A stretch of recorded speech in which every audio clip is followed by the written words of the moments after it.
until after September 11th that I felt this huge desire to bridge the chasm between Muslims and non-Muslims. It was a knife to my heart to see so much tension exist between the two groups.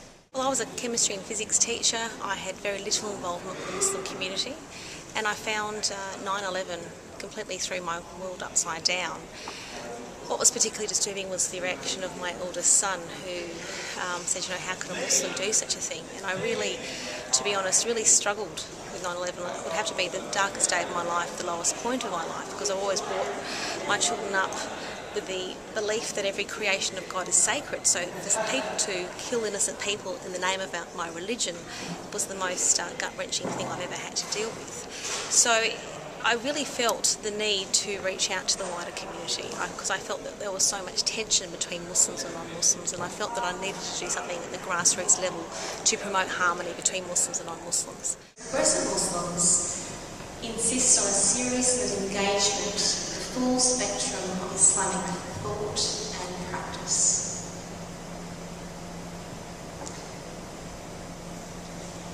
And they embark on an ongoing attempt of Islamic ijtihad. So for progressive Muslims, ijtihad is a fundamental principle because it basically means going back and reviewing the primary sources of Islam and understanding them in their historical and cultural context. The Quran was revealed 1400 years ago, and there are many problems that Muslims are encountering in the 21st century that didn't exist 1400 years ago. So we need to go back and review these Islamic scriptures and understand the principles behind the rules. Important to note that the progressive Muslim movement is not an Islamic reformation. It's not something new. We believe that Islam in its glory days centuries ago was a very rich, beautiful tradition. Many Muslims feel uncomfortable with the term Reformation. It sort of has connotations of the Christian Reformation in the 16th century, and basically it implies that Islam needs to be radically changed and Islamic scriptures need to be abandoned and thrown out the window. But what progressive Muslims are saying, we're saying that there needs to be a renaissance or a revival of Islamic teachings because we want to go back to a time when during the glory age of Islam, where Islam was practiced in a beautiful way, where Muslims were embracing a diverse range of interpretations. So we believe that we had it right hundreds of years ago. We want to go back to that time. So many in the West perceive Muslim women as an undifferentiated mass, victims of a misogynistic religion. Now, I've conducted over 500 talks on Islam in the last few years, and when I ask the audience what comes to mind when you think of a Muslim woman, invariably the responses are very negative.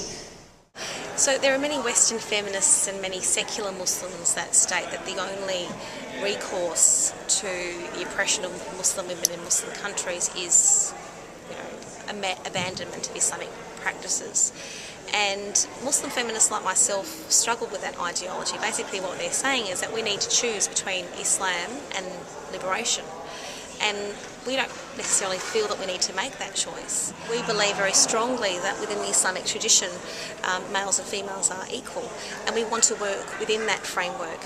But what we need to do is we need to reinterpret some of the patriarchal interpretations that have perversely distorted the teachings of Islam, and that's why we have a situation where women are disadvantaged under Sharia law in some countries. We believe it's due to patriarchy, it's due to cultural practices, it's due to ignorance, but it's not due to Islamic teachings.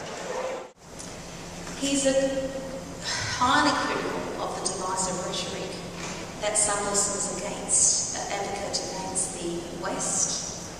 Some Muslims seem to embrace this binary division, us and them. He is highly critical of that.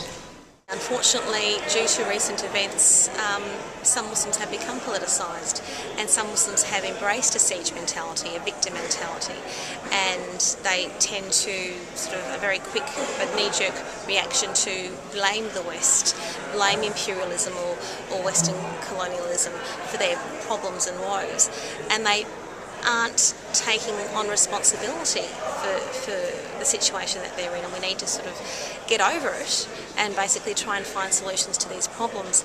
And part of the whole attempt to find solutions to these problems is by being self-critical and trying to not have this selective outrage. If you are outraged by the treatment of prisoners in Guantanamo Bay, you should be equally outraged by the treatment of prisoners in Muslim governments. Tariq Ramadan is an Oxford professor and a Swiss academic who emphasises the need for Muslims living in the West to contribute to the wider community. The Quran constantly refers to "O humankind." It very rarely is just the Muslims addressed. It's often "O humankind," and we need to stop focusing on Muslim issues and start to be concerned about the wider community, about the environment, about racism against other communities,